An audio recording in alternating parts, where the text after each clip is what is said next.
So guys, gawa tayo ng isang latte art. First, magpo muna tayo. Gawa tayo ng isang advanced latte art na panoorin nyo na lang ang ating gagawin. So magpo muna tayo, ayan. Pagtapos ating magpo-foam, ayan, nakaready na yung espresso natin dyan. Kukuhanin na lang natin.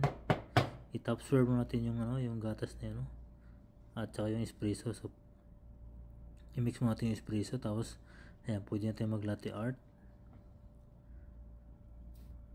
So guys, first paikutin mo natin yung gatas para malinis yung texture ng ating kape. So pag once na malinis na, magdadrop na tayo ng isang ating panimulang bagong pouring, no? Ito yung unang pour natin.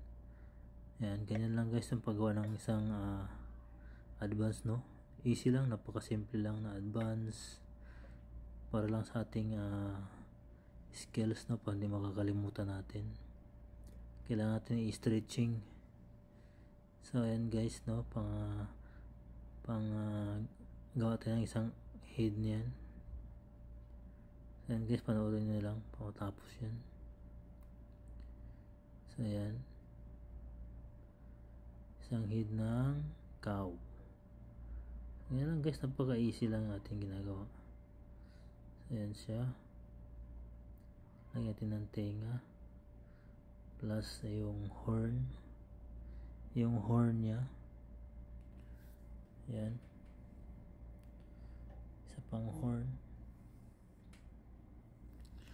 So that's it guys, no? Very easy lang ating ginawang latte art.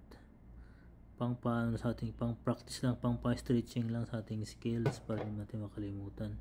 So yan lang guys, ginawa natin ngayon isang cow head. Ayan, thank you for watching.